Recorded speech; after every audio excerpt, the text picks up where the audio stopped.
मेरा नाम Vasco D gamma है। मैं वह व्यक्ति हूं जिसने समंदर के सीने को चीरकर भारत का नया रास्ता खोजा। राजा मैनुअल ने मुझे चुना भारत का समुद्री रास्ता खोजने के लिए। यह एक मिशन नहीं, एक जुआ था। मेरे पीछे देखिए, ये 4 जहाज और 170 जांबाज नाविक। हम निकल पड़े उस समंदर में जहां जाने से दुनिया थर थर कांपती थी। रास्ता खौफनाक था। महीनों तक हमने सिर्फ मौत और तूफानों का सामना किया। अब मेरे पीछे जो आप देख रहे हैं वो है हिंद महासागर। भारत अब दूर नहीं था। मलिंदी तट पर हमें यह नाविक मिला जो भारत के समुद्री रास्तों का माहिर था। सितारों की मदद से हमने अरब सागर को पार किया। अब मंजिल बेहद करीब थी। 20 मई 1498। देखिए, वो रहा कालीकट का तट। हमने भारत खोज लिया है। जैसे ही मेरे कदम इस मिट्टी पर पड़े, दुनिया का व्यापारिक इतिहास हमेशा के लिए बदल गया। यहां सड़कों पर काला सोना बिक रहा था। यही मिर्च पुर्तगाल की किस्मत बदलने वाली थी। मैं अब जमोरिन के दरबार में हूं। यहां की बेहिसाब दौलत देखकर मेरी आंखें फटी की फटी रह गईं। लेकिन मेरे मामूली तोहफों का यहां मजाक उड़ाया गया। माहौल अचानक तनावपूर्ण हो गया है। यहां मौजूद अरब व्यापारी मेरे खिलाफ साजिश रच रहे हैं। वे नहीं चाहते कि पुर्तगाल यहां कदम रखे। तनाव बढ़ चुका है। राजा ने मेरे लोगों को हिरासत में ले लिया है। अब समझौता नामुमकिन है। मैंने भी ईंट का जवाब पत्थर से दिया। मैंने स्थानीय लोगों को बंधक बना लिया। अब मेरी शर्तें चलेंगी।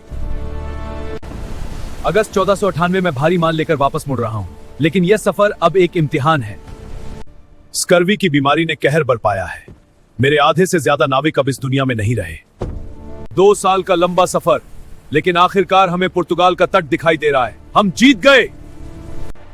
लिस्बन में मेरा स्वागत एक विजेता की तरह हुआ। इन मसालों ने पुर्तगाल की किस्मत बदल दी है।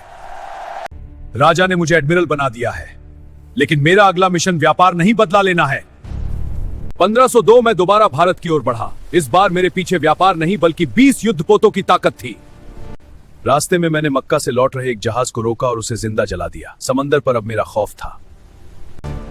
कालीकट पहुंचते ही मैंने अपनी तोपों का मुंह खोल दिया। शहर को खंडहर में तब्दील करना मेरी जिद थी। मैंने विद्रोहियों के नाक कान काटकर राजा को भेजे। उन्हें पता चलना चाहिए था कि पुर्तगाल से टकराना क्या होता है। मैंने यहां अपनी चौकियां स्थापित की। अब हिंद महासागर का असली राजा कोई और नहीं, सिर्फ मैं था। मेरा भारत में अपनी सब पूरा हुआ। अब अपार धन दौलत के साथ वापस पुर्तगाल लौट रहा हूं। अगले 20 साल मैंने पुर्तगाल में एक रईस की तरह बिताए। मुझे विधिगिरा का काउंट बनाया गया। लेकिन भारत से बुरी खबरें आ रही थी। मेरे पीछे पुर्तगाली अफसरों ने लालच में आकर साम्राज्य को बर्बाद करना शुरू कर दिया था। 20 साल बाद मुझे फिर भारत बुलाया गया। वहां फैले भ्रष्टाचार को खत्म करना मेरा आखिरी मिशन था। एक बार फिर मैं उसी पुराने रास्ते पर था। यह मेरा तीसरा और आखिरी सफर होने वाला था। मैंने उन सभी को कड़ी सजा दी जिन्होंने पुर्तगाल के नाम और व्यापार को नुकसान पहुंचाया था। लेकिन जिस देश को मैंने खोजा उसी ने मेरा अंत लिखा। मलेरिया ने मेरे शरीर को जकड़ना शुरू कर दिया।